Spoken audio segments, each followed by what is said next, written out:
Tides, swell, KJs, wave intervals, water temps, and wind are all critical pieces to planning the best surf fishing days. And today I'm going to show you how to use all of these pieces together to help you plan your trips and catch more fish from the surf. Welcome to the channel. My name is Benji and I'm just an average fisherman, and so I know that if I can catch a fish, you can definitely catch a fish. This tutorial will have two simple parts.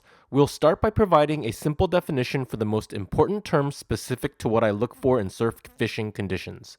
Then I'll show you how I analyze all of these conditions together to plan the best days to go surf fishing. This is super easy, and I know that if I can do this, you can do this. So let's jump right in. Tides. This indicates how far or little the water will come up onto the beach. How big or small the tides are have no impact on good or bad surf conditions. Swell and waves indicates how big the incoming waves will be when I'm fishing. Personally, I look for 0 to 1 or 1 to 2 foot swell height for the most optimal conditions. Water temp. The most important thing I'm looking for here are dramatic temp breaks from day to day. For instance, if the water is 62 degrees one day and then drops to 55 degrees the next day, that's a strong indication that it might be a tough bite. KJs, or wave energy. KJs will predict how strong the water or rough the water will be. This is an extremely important part of planning your fishing trips, but you still want to use this metric together with all the other tools. Wave intervals. There are typically 3 buoy readings that predict how many seconds it takes between each swell. In general, shorter periods indicate more frequent swells on the beach, but calmer water, and longer periods indicate less swells, but stronger water. However, there are anomalies to this, and we'll talk about that later in the video. Wind. To keep it simple, anything over 10 knots will be an irritating day of fishing at best and unfishable at worst. To analyze our data and determine surf conditions, I use both Surfline and surfforecast.com. You can use both on desktop as well as download them on your phone, which is highly convenient when plotting out your next outing while sitting on the toilet.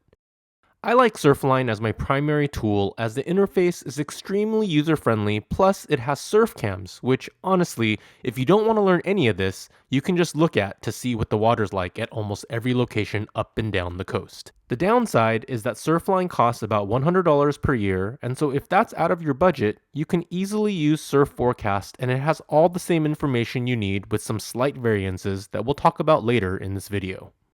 So you want to start by downloading the app and opening it up. You can start by adding all the beaches you want separated by region, and once you've done that, you want to click on View All under the Forecast tab. Here we can see the different regions you can select from, and we'll click on Huntington Beach Pier Southside to use as an example. Right away, we can see the live surf cams, but let's scroll down a little bit and almost all of the information that we need is right here. If I was planning on fishing the perfect surf fishing day for me, I would want to see a 1 to 2 foot wave height, extreme double-digit wave intervals, 0 wind, negative 1.5 foot negative tide at my low tide beaches, and a 3 to 5 foot high tide at my high tide beaches, and 63 to 67 degree water temps. Now, I have a love-hate relationship with KJs because of 2 reasons.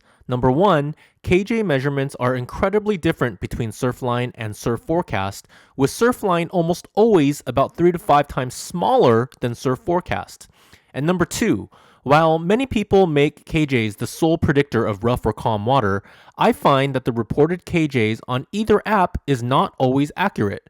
For example, on this day, Surf Forecast had the KJs at around 500, while Surfline had it at 79. In my opinion, the water here looked and felt like it was 50 KJs or lower. So the bottom line for me is while KJs are a super important metric that I always look at, I definitely do not put all my eggs in the KJ basket. Next, let's pretend to plan a next day fishing session, and we'll start by scrolling down to check the tide. The high is at 4.3 at 8:45 a.m. with the low at 2:25 at 0.7. I like fishing Huntington Beach at a high tide, plus we see the afternoon winds might be a hindrance. So I would plan to be on the sand for my first cast by 7 a.m. so I can have plenty of time to cast into the peak high tide. Now, let's quickly check the KJs, which at 33 seems to be very solid. even if I multiply that number by 3 or 4, which would still be around 100 kJs and is great for SoCal.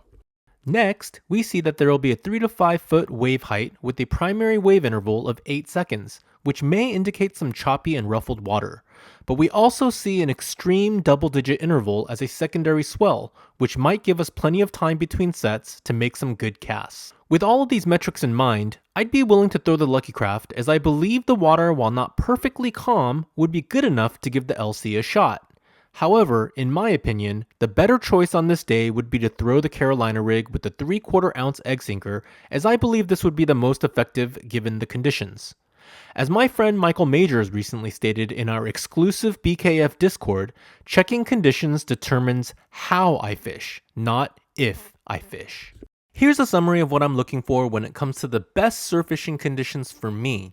I hope you find this helpful, and check out these other surf fishing tutorials if you want to learn more. And until the next one, tight lines.